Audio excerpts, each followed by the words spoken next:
তো কোনো রকম সময় নষ্ট না করে ডাইরেক্ট চলুন আমাদের যে ফোনের কল ডায়ালার, সেখানে যে সেটিংগুলো চেঞ্জ করলে আপনি অনেক বেশি সুবিধা পাবেন এবং অনেক সমস্যা থেকে মুক্তি পাবেন সেগুলো পরপর দেখে নিই। তো আপনি যখন আপনার কল ডায়ালারটা ওপেন করবেন, ওপেন করার পর উপরে দেখুন রয়েছে 3 ডট পয়েন্ট বা মোর অপশান। এই 3 ডট পয়েন্টের এখানে ক্লিক করলে আপনি পেয়ে যাবেন সেটিং। এই সেটিংয়ের এখানে আপনি করে দেবেন ক্লিক।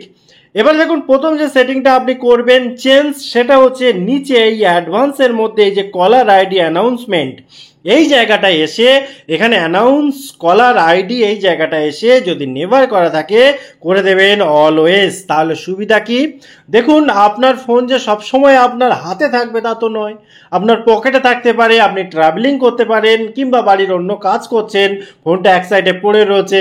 এবারে কল আসলেই আমাদের মনে হয় কলটা ধরি। এবারে অনেক ক্ষেত্রে কি হয়, অনেক রকম ইম্পর্টেন্ট কলটা আসে যেগুলো আমাদের ধরতেই হয়, আবার অনেক ফালতু কল আসে, অনেক স্প্যাম কল আসে, সেগুলো ধরার প্রয়োজন হয় না, বা অনেক কল আসে সেগুলো এক্ষুনি না ধরলেও চলে।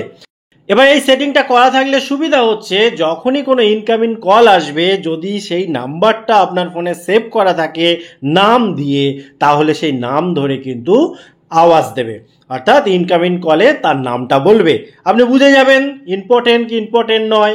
এবার যদি কোনো আননোন নাম্বার থেকে কল আসে, সেই নাম্বারটা আপনার ফোনে সেভ করা নেই, তাহলে সেই নাম্বার ধরে বলবে, যাতে করে আপনি বুঝে যাবেন যে এটা কিন্তু অন্য নতুন কোনো নাম্বার। সেই হিসাবে আপনি সিদ্ধান্ত নিতে পারবেন এক্ষুনি কল ধরা ঠিক হবে কি হবে না, প্রয়োজন আছে কি নেই। এবং এখান থেকে আমরা বেরিয়ে আসবো, বেরিয়ে এসে উপরের দিকে দেখুন অ্যাসেসিবিলিটি রয়েছে, অ্যাসেসিবিলিটির ভেতরে আমরা প্রবেশ করব। এই যে নয়েজ রিডাকশান, এইটাকে আমরা অন করে দেব। অনেক সময় কি হয়, আমরা রাস্তাঘাটে যানজটের ভেতরে থাকি বা এমন এক জায়গায় থাকি সেখানে সাইডে প্রচুর নয়েজ থাকে, সাউন্ড থাকে, আওয়াজ থাকে। সেক্ষেত্রে যখন ফোনে কথা বলা হয় তখন অপর প্রান্তে থাকা ব্যক্তির সাথে কথা বলতে গেলে সেই নয়েজটা একটা ডিস্টার্বের কারণ হয়ে যায়। এটা যদি দুই পক্ষ, মানে আপনি যাকে কল করছেন সেও যদি এইটা সেটিংটা করে নেয়, আপনি ওই সেটিংটা করে রাখলেন, তাহলে জানবেন দুজনের কথোপকথনের সময় যতই সাইডে আওয়াজ হোক না কেন নয়েজ অনেকটা কম আসবে, অর্থাৎ সাউন্ডটা খুব ক্লিয়ার হবে, আপনাদের কনভারসেশনটা ভালো হবে। এবং এখান থেকে বেরিয়ে এসে দেখুন এখানে উপরের একটা অপশান রয়েছে যে কলার আইডি অ্যান্ড স্প্যাম, এই দুটো, অর্থাৎ এখানে আপনি ক্লিক করবেন।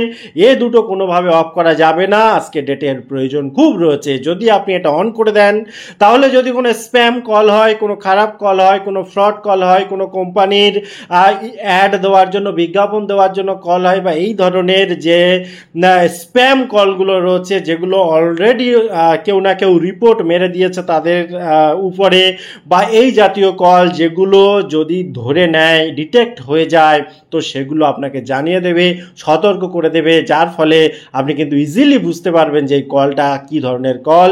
যদি আননোন কল আসে সেক্ষেত্রেও এটা কিন্তু আইডেন্টিফাই করে দেবে, এটা কিন্তু আপনার সুবিধা হয়ে যাবে কল রিসিভ করার ক্ষেত্রে।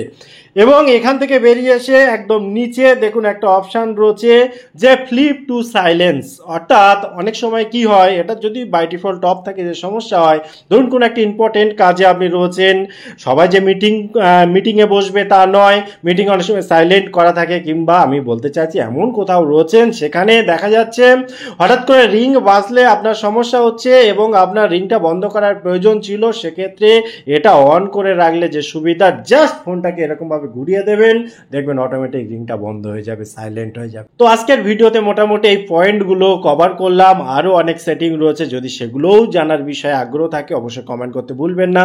আবার দেখা হয় পরবর্তী ভিডিওতে, ততক্ষণ ভালো থাকুন, সুস্থ থাকুন, বাই বাই।